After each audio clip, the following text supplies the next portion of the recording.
Boruto episode 12, Boruto and Mitsuki. I actually really enjoyed this episode. It was a pretty simple one. They didn't focus too much on the actual ghost element or anything like that. It was really Boruto and Mitsuki. Mitsuki kind of figuring out, he's getting towards, I really think he kind of got to that point in this episode where he finally realized exactly what he wanted to see in Boruto. And it's the fact that the two of them are alike and that they can be friends, and that Mitsuki can grow because he knows he's the same as Boruto, who they're similar but in very different situations. So he knows that he can actually learn because of the life that Boruto lives, even though Boruto feels as though he's in the same situation.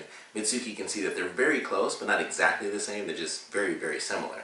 So I really like the fact that we got to see Mitsuki go to, the Uzumaki household. He gets to see the family, gets to meet Himawari, Hinata. Naruto actually shows up himself, which blew my freaking mind, because I thought for sure when he froze in place, I was like, the shadow clone's about to disappear, which also didn't make sense because I'm like, that's weird, that's not how that works. But then it's like, oh, that's the actual version of him, and it's the shadow clone that disappeared. So I was like, holy crap, I didn't see that one coming. So, which I don't know why he does that. I mean, even his clones have the same power, so I don't know why he feels like he has to be there himself. It's really it's not like when he was a kid, it's like, oh, his clones take a certain amount of damage and then poof, they disappear. He's Naruto. He's adult Naruto. His clones can handle it. I don't know why he feels like he has to physically be there. So I'm like, his clones have his powers, and his powers are OP at this point. He's fine. His clones will not take damage and be like, and disappear. They will survive. So I don't know why he truly felt the need to take off and physically go there. But he did actually show up at the house himself, so I thought that was interesting. But that was a good episode. I really liked what we got to see.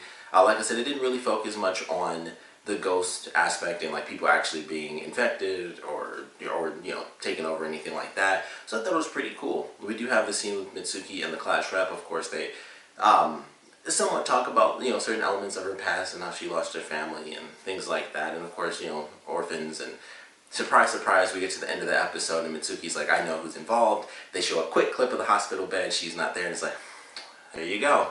If it's Naruto or Boruto, it's the Naruto universe, and you're an orphan, you are special.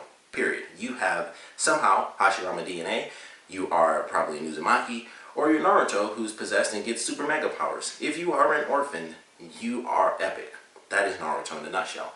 So she is apparently at least tied to the main villain, if it's not truly her, because the character definitely looks shorter, but there could be a million reasons for that. We saw, like in Shippuden, the Zetsu stuff is kind of how they made Obito look like he was, older than he was, because he was much taller, but it's because he was technically in the shell of the white Zetsu outfit, so he looked like he was an older person than he actually was, simply due to the fact that he actually appeared to be taller. So, could be that same sort of element, could be any sort of different types of things, but I thought it was interesting. I'm very curious to see how this plays out, and I guess it shows why she's so important, even though they would never say her name. She's always in there, and I just thought, what are they doing with this character? They barely ever say her name, so I still don't remember her freaking name, and it's just okay, well, what's going on there? What's the deal with her character? Why is she so important?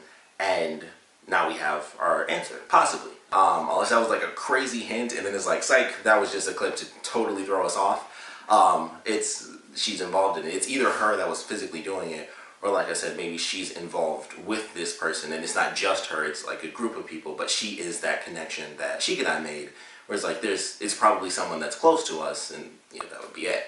So, very curious how things are going to play out with her, and exactly what the answer is, things like that. But I'm excited. I'm insanely excited, actually, for the next episode, because we have the battle episode. I hope that it wasn't a crappy promo, and it was here's how this episode is going to be, and it's crazy action, and it's a giant, Naruto-style battle where it's a bunch of people. Kakashi showed up, so I was super freaking happy, because we saw Sakura, but she didn't get to say much, so I hope she shows up in this, and we get to see her fight. And we got Kakashi, we'll get to see, maybe some of the other adult characters show, because we still haven't seen a ton of the adults. A lot of the parents still have not shown up in the anime, which is interesting. Choji hasn't shown up. I don't believe we see Ino. Yeah, so the only person that shows up out of the Ino Shikacho trio is Shikamaru, because he's with Naruto. So we still don't really see a lot of the adult characters. It's Naruto, Shikamaru, Sai, and Chino, mostly the S characters for whatever reason, and Hinata. So we don't really get to see, we still haven't really gotten to see a lot of the adults truly show up and really do anything. Like I said, we saw Sakura, so technically, once again, another S character. She showed up, but she didn't, really say anything. So it's like we've gotten glimpses of these characters, and that's cool. But I'm excited. I'm hoping that it wasn't like a promo to trick us, but it's like, finally, it's that big action episode, and it looks like it will be based off of them showing, and I hope it's not the end of the episode, but they show like this giant monster. It looks like a Jinchuriki, but it's like covered up by a wall, so we don't see the full image. And then there's like the giant like chakra tendrils either trying to grab it or coming out of it. I couldn't really tell from the way that it was set up, but it seems like it's going to be a really big battle, and I'm super freaking excited, and I hope it's true. I hope, like I said, it wasn't just, an awesome promo, and then not really the case as far as what we're actually going to get for the episode. But Class Rep, she does seem to be involved. Like I said, I enjoyed what we got from the family dynamic. Once again, I feel like the family dynamic has been my favorite part so far of the series. Every time they go to the families, we get something that's good. And in this episode, they show that element of Mitsuki, and they show it, I think, 2 or 3 times with him like waking up in the pod and stuff and being let free. I thought they were going to show who actually grabs him, but they don't do that. But odds are, if you're watching the show, you probably already know.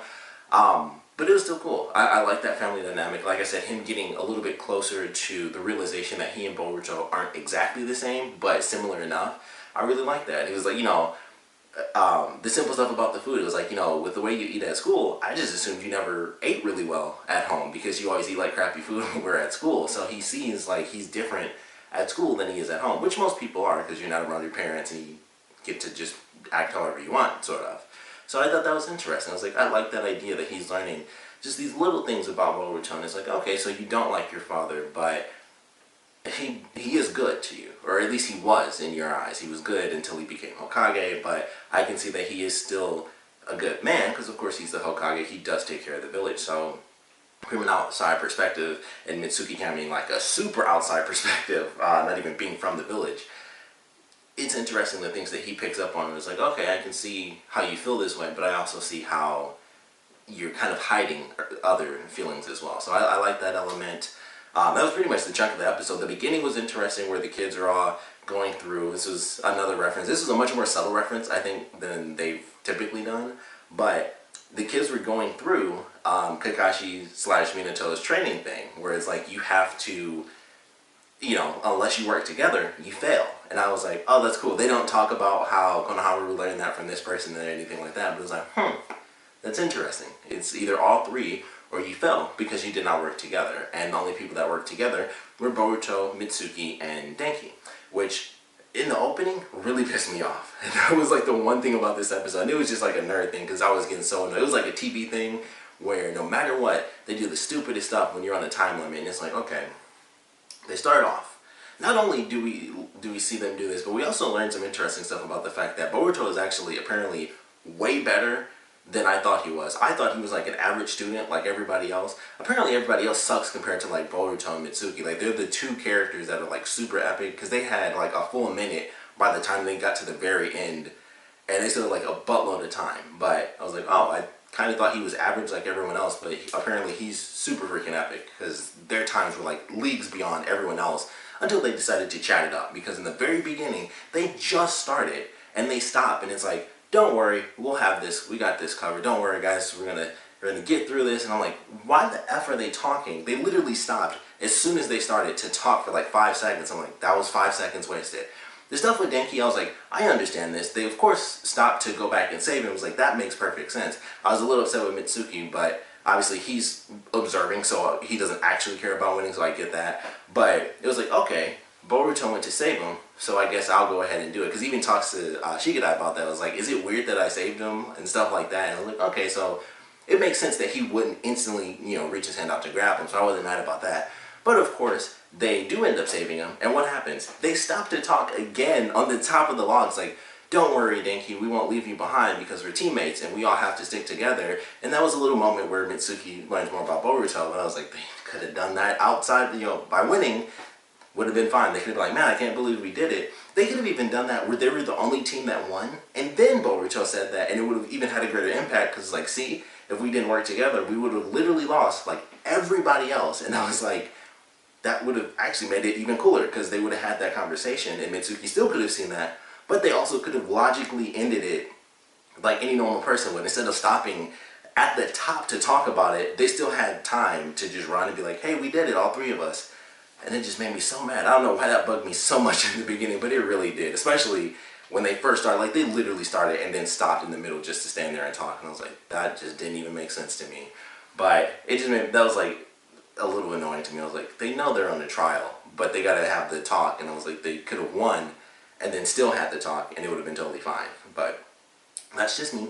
That was like my one little issue at the beginning of this episode. And after that, everything else I really love. So I'm really happy with the way they did this episode.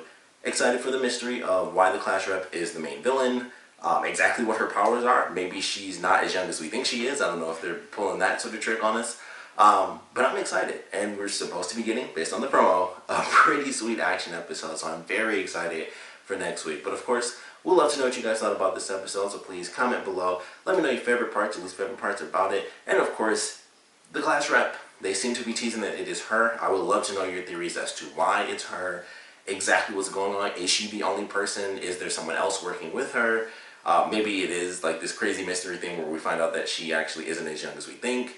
Because, you know, with her being the villain, the story she gave easily could have been a lie. So, you know, or it could have been true and she still just looks super, super young. So that could also be the case. We've seen characters literally switch bodies in the case of Orochimaru. And Tsunade uses, you know, jutsu to make herself look young all the time. So, you know, that could easily translate, or if she's like that powerful considering what we've seen from this character, she could just be doing like a transformation jutsu like 100% of the time. It's not crazy. It's this world. They have these powers. So we'd love to know your theories on exactly what answer we should be expecting next week. And like I said, I want to know what you guys thought about this episode in general. So please comment below, let me know, and thanks for watching.